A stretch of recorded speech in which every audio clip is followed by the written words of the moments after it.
Hi, I'm Dr. Jamika, and thanks for joining us. Make sure you like this video, subscribe to this channel, and set up notifications so that you know when our new videos are coming out. Also, look out for a live that will be coming so that I can be better at interacting with the people who watch my videos. I want to hear from you and hear some of your thoughts. So today we're talking about toxic relationships. So in the previous video, I introduced this toxic series that we're about to launch here so that people can be more informed on what toxic relationship or toxic communication looks like. So today I'm going to focus on 3 types of relationships that you would find toxic relationship behaviors. The first one that I want to focus on is, first I want to say we're not going to even focus on romantic relationships because we already know the toxic communication is found in those, so no need to talk about that. We want to focus on 3 other types. One type I want to focus on is a friendship. Everyone has heard of or been in a toxic friendship. They can be quite draining. You can feel bad. It can take a really heavy toll on you. It can make it so that you don't trust anyone in the form of a friend after this experience. So it can really have a major impact on how people are friends to other people and how they go about attempting to be friends to other people. So one of the things that I want you to think about when you think about a toxic friendship is things that occur in the friendship that make it toxic. Go back again to the toxic, what the letters stand for. So observable would be the O, remember. The X is excessive. One of the things that you will find in a toxic friendship is it always is about the other person. So you will see it, it's observable and it's excessive. All the focus always has to be on the other person. The conversation has to be about the person as well. Everything is about them. No matter if you bring up your own topics, your own ideas, your own plans, they'll always find a way to switch it back around so that it is on them again. So excessive focus, excessive redirection of the conversation on them. Again, that's what makes it bad.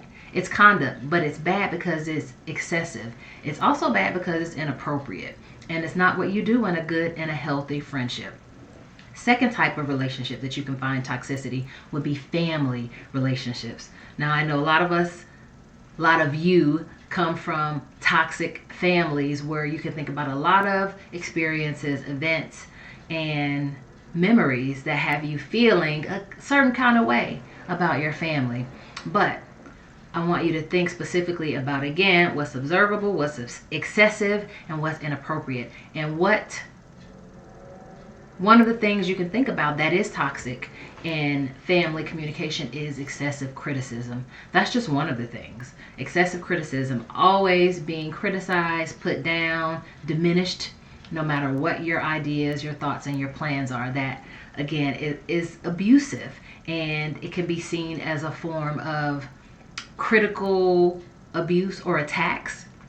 It can be something that can weigh heavily on you and take a toll on you over the span of your life or over years, however you want to look at it. So family is one thing. The third type of relationships that you can find toxic behavior and communication would be work relationships. And this is one that I hear about a lot. Sometimes I'm seeing individuals in therapy just because of their work environment. It could be a toxic work environment. So what would make your work environment or the relationships toxic? One of the things you can think about as just an example is leakage. You say one thing to that person, and before you know it, the whole office knows. Or before you know it, everybody knows. Before you know it, the boss knows. Right? So this is not a person you can trust. This is not a person that's honoring the confidential nature of the relationship. So this can be seen as toxic because it is very inappropriate. And it is conduct that you can observe. Again, going back to the acronym for toxic here. So I've just told you about 3 different types of relationships where you can find toxicity. And stay tuned. There are going to be lots more videos on focusing on different people, different areas, different demographics on what you can do about toxic relationships. Because at the end of the day, what I want for you is that you can identify some of these signs in relationships and that you can be better at managing yourself and those around you as it relates to toxic behavior in relationships. I want to make sure you get to the point where you set clear boundaries, and as soon as you see some of these signs pop up in a relationship, you're like, oh no, that's not for me, I'm not doing this. I want to get you to that point, so that's the purpose. So stay tuned, subscribe to this channel, check us out, share this video, and thanks for joining us.